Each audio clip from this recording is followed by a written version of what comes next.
Hi, I would like to wish you and yours a very happy 2019. Happy New Year to you all. And I hope you all have a wonderful, wonderful, healthy, happy, safe, prosperous 2019 ahead. So I'm actually doing a collaboration post with my friend Cassie Tucker of SouthEastByMidWest. Do check out her channel either here or in the description box. Cassie lives with her husband Travis, who was unfortunately quite ill recently, so I hope she has an amazing 2019, a healthy, happy 2019 ahead. She also lives with her lizard, Harry. Harry is a female lizard and was named thus because Cassie, like me, is a Potterhead fan of Harry Potter, and she wanted to tell Harry in the same voice as Hagrid, "You're a lizard, Harry." You know, Hagrid tells Harry, "You're a wizard, Harry." So Cassie wanted to say, "You're a lizard, Harry." So if you do want to take a look at Harry, do check out her videos. Harry does show up a lot of the time in the videos, and I quite enjoy seeing her, not him, her, Harry. So this post deals with New Year resolutions, and what I've done is I've divided it into 4 different categories. That is beauty, buying trends, personal resolutions, and lost causes. And I've got 5 resolutions per category. Lost causes, obviously, are resolutions that I've never managed to keep. So off we go, right away. First up, beauty resolutions. Makeup first. I want to do, number 1, I want to do somewhat more edgier looks, somewhat out of my comfort zone. My makeup looks are always, wearable, are not in your face, are mild, or not, very remarkable looks. They're just everyday makeup looks. I might glam up my eyes in a particular look. I might wear a deeper lipstick. Apart from that, I don't dare a lot of things. I don't go use a lot of highlighter or contour or that sort of thing.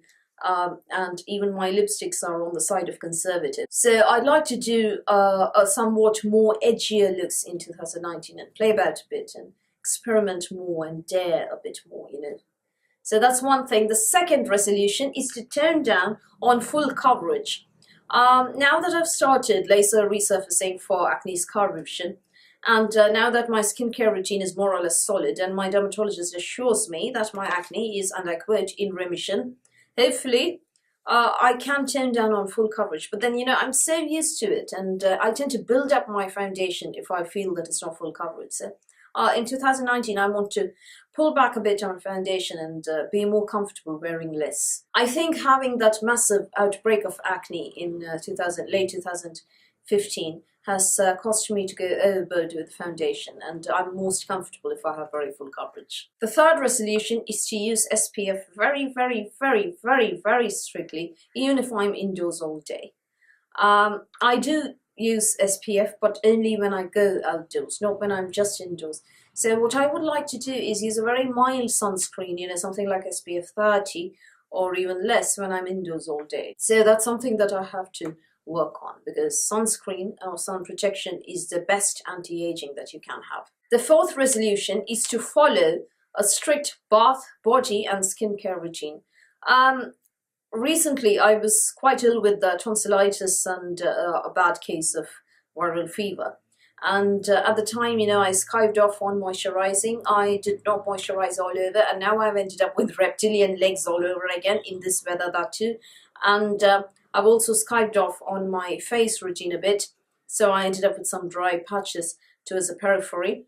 But only because I wasn't well. Even so, I shouldn't do that. I should ideally, have a very strict routine and follow it no matter what. So that is my fourth resolution. And fifth and last beauty resolution is to mask at least once a week. I have a pile of face masks that lie there because, I tend to forget that they exist. My routine is rather solid, so I don't really mask as much as I should. So I'd like to mask strictly at least once a week, twice a week ideally. Now, moving on to purchase resolutions or buying resolutions, the first one is to stick very, very, very strictly to a limit of a maximum of 8 palettes, eyeshadow palettes, in 2019. I have stuck to it in 2018. I would like to bring it down to 6 palettes, but I really don't know if I can do that. It depends on what launches. Let's just say 6 to 8 and leave it at that. And hopefully by the end of the year, I'll be able to tell you that I bought only 5.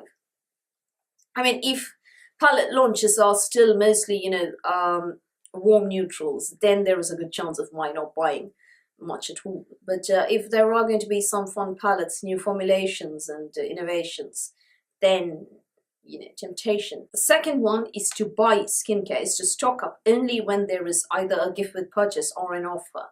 So Cult Beauty, Space NK, Be Glowing, Beauty Bay, Cloud 10 Beauty, so many of these people do regular gifts with purchase, they do regular discounts, they have Black Friday deals and so on. I know that's at the end of the year, but they also have summer sales and things like that, Easter sales. So my resolution is to make my major purchasing, bath and body, skincare, that sort of thing, stock up only when there are offers. Last year I wasn't very responsible, so right after I had a huge haul, there would be a gift with purchase, and I'd feel very, very bad about the whole thing. So next year I want to avoid that and hopefully stick to hauling only when there are offers or gifts with purchase. The third resolution is to re-examine my purchasing, and including beauty boxes, advent calendars, how much I buy, whether I actually need it or not, and not, spend unnecessarily. Unfortunately, it's with a very heavy heart that I tell you that I will have to give up the Look Fantastic beauty boxes, because their courier, the delivery partner, that is DPD, over the last few months in particular, they've been charging, in addition to the cost of the box. I mean, the cost of the box, obviously, I pay Look Fantastic, who pays the shipper who's supposed to deliver it. Unfortunately, the person delivering it turns up and asks for service charges, handling charges, storage charges, and so on and so forth. And writing into DPD hasn't helped. Contacting Look Fantastic hasn't helped.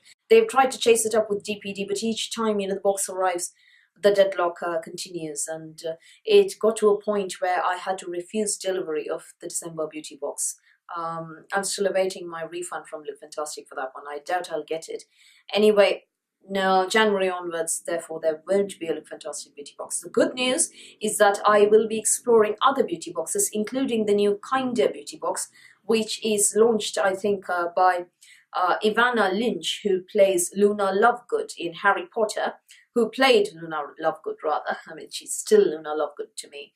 And Daniela Monet, and a couple of others. So the Kinder beauty box is entirely vegan and cruelty-free. So I look forward to trying it out. And I understand that the first box, that is January box, contains a full vitamin C and turmeric serum and a caffeine eye cream, both full-sized.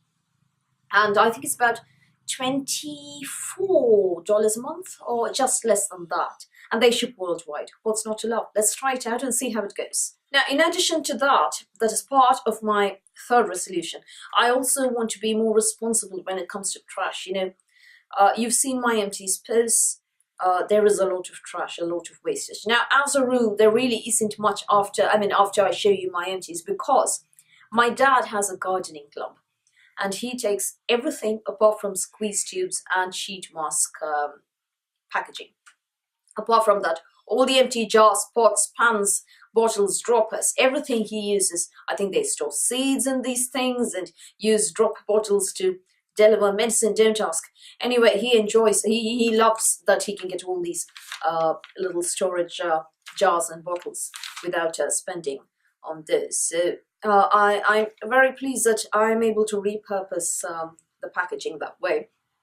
That said, sheet masks, I really don't want to use them. I want to stop using them, because that plastic is going to be landfill. So sheet masks are going to have to go in 2019, or at least, be drastically. I'm not going to go out of my way or buy any sheet masks at all, because, again, landfill. It's just landfill. You can't repurpose the packaging of a sheet mask at all. What I cannot help, though, will be if I receive a sheet mask in a beauty box or as a gift with purchase. Under those two circumstances, I can't help it. But apart from, gifts with purchase or beauty boxes, I will not be purchasing any more sheet masks. Conscious decision. Absolutely no more sheet masks on this blog. Again, beauty boxes can't be helped. Gift with purchase can't be helped. You buy something and you get a gift with purchase, it contains a sheet mask. Can't be helped. Apart from that, no buying, because it's going to be landfill. Another area where I would like to stop buying or make a difference is with squeezy tubes. And the biggest culprit here is the COSRX Good Morning Low pH Cleanser. I do wish COSRX brings this out in a bottle. of some sort, because squeezy tubes. However, the last one squeezy tube that I emptied, Cosrx Good Morning Low pH Cleanser, my dad borrowed and apparently used it to deliver fertilizer of some sort to his orchids. Don't ask me how, please. I have no idea. And the man won't let me within a mile of his orchids. In fact, he looks suspicious at me each time I turn up within a mile of his garden, because there was the one time, or more than one time, when I accidentally on purpose borrowed his orchids. One twig I ask you to use as Instagram photo props, and ever since then I have a very bad smell. Apparently I smell worse than his worst fertilizer, so best not go there. Let him use whatever he wants from my empties and packaging, and let's just leave it there. Now, the fifth purchase resolution is to look very, very thoroughly at inky lists or ingredient lists before making my purchases. Particularly, I want to avoid everything that is comedogenic, everything that could potentially clog pores. Amy Diane, more about her here, has been kind enough to send me the Acne Bible. She was introduced to me by Jen Matthews of My Beauty Bunny, and the Acne Bible is a highly recommended publication which contains a thorough list of products, of ingredients that can break you out, and it is best to take it with you when you go shopping. I have a copy of it on my mobile, so I refer to it. And in 2019, I want to be very, very strict while making my purchases, so I don't have to pass it on to my mom or somebody, and can use all my purchases myself. Now, for my personal resolutions, the first one is to tone my body and increase physical activity. In 2018, I was very lucky to get back to my pre-acne weight of 48 kilograms. I did gain some weight and went right up to 53 kilograms after I had acne, because I was very depressed and eating a lot. So the first thing, although my weight is back, I'm not as toned, as physically active as I used to be. I'm not as energetic as I used to be, so I'd like to increase my physical activity and get back to my old stamina levels. The second one is to eat even cleaner. Now, I went entirely plant-based in 2018 when I started following Amy Diane's routine. I mean, I'd already cut off dairy and a few other things, and it turns out that I'm severely allergic to wheat, peanuts, and soya. That was discovered in 2018 again, after I spent a good part of 2017 in hospital with acute urticaria and had to have steroids and cyclosporins for it. So turns out the culprits were wheat and peanuts, particularly wheat, and then soya. So I'm now whole food plant-based, but I admit that I do cheat sometimes. Crisps, biscuits, that sort of thing. So I want to, avoid all that and be even more clean in my eating habits. And, there's a bunch of things, high fructose corn syrup, maltodextrin, things like that, that are contributing not only to health problems, but also to acne and skin problems. So I want to avoid all of that and eat even more cleaner, cheat less in 2019. If I can't recognize what's in it, I'm not going to eat it. So the next one, is to de-stress and relax as far as possible. And I admit to being stressed very easily, and this needs to stop. I need to relax a bit, do some yoga, meditate a bit, be more, easygoing about things, that sort of thing. The next one is to think positively as far as possible. I mean, not just as far as possible. There are, phases where you're very, very positive, and then suddenly something goes wrong, and then you become very, very negative, and all your resolutions go bust. So that has to stop, and I'd like to think more positively in 2019. So the last personal resolution for 2019 is to reduce, I'm not saying stop altogether, being self-deprecating. I don't know where I acquired the self-deprecating tendency, but it's been there throughout my adulthood and even during my student days. As far as I can remember, I've been self-deprecating. So it's all well and good, when you're a student or when you're with your mates and having a laugh over a drink and saying, oh yes, it's as if I would, or something of the sort. But, when you're in a more professional environment and you're always self-deprecating, it sometimes works against you, and a lot of people nod and think, yes, that's true, she's bad at X, Y, Z, and she's not that good at whatever she does. And then it becomes a problem, then it starts working against you. So while I am definitely not going to start boasting, the self-deprecating could tone down a notch because it's affecting me badly. So the last category is lost causes. These are resolutions that I've never managed to keep, that have always, that I have undertaken, but I've sort of lost track during the year. Let's see if I can manage to keep these in 2019. Let's see to the end of the year. During the end of the year, let's take a call and find out how far I've kept these resolutions over the coming year. So the first one, obviously, is falsies, to master wearing false eyelashes. Now, I don't know if you can tell. This one's wonky. This one's slightly better. I am wearing false eyelashes in this very video. I know this one's wonky. This one's slightly better. This one is the eyelure lengthening lash. I don't know why, but I love eyelure lashes. I much prefer those to other brands. They're easier to work with. I'm clumsy, I'm klutzy, I'm not a very stable-handed, sorry, that's not a word, person. Again, self-deprecating. But these, these are all right even for dummies. If I've managed to stick with this throughout this video without it falling all over the place, then hey, that means that this is a very good product. And no, it's not sponsored or PR or anything bought by me. So falsies, first thing. Second thing, this is not going to work out. Again, thinking positively, aren't I? To work in an arch on my eyebrows. I've tried and tried and tried and tried, and I only have these flat eyebrows. Again, very self-deprecating. The third one, another lost cause, positive thinking, to wear less black.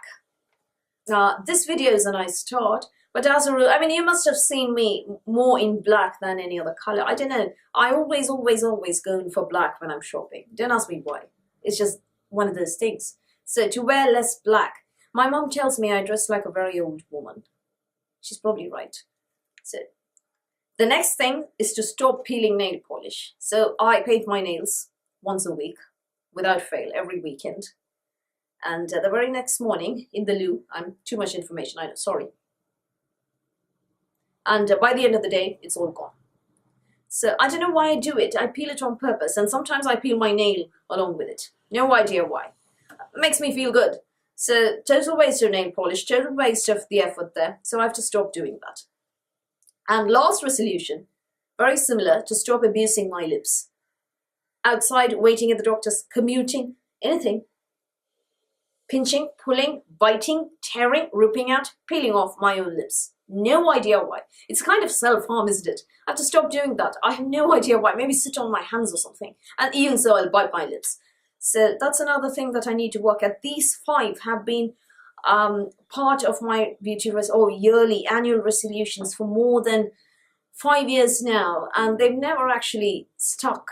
I've never completed, I think, more than a month with any of these resolutions. So hopefully in 2019, let's see if these lost causes can be, made successful somehow or the other. Wish me luck. Do give me any tips that you may have, particularly in making these lost causes work. So I would love to know what your New Year resolutions are, personal ones, beauty ones, purchasing ones, anything else, and what your lost causes have been over the last few years. Do tell me that in the comments box below, and do also check out Cassie's New Year resolutions.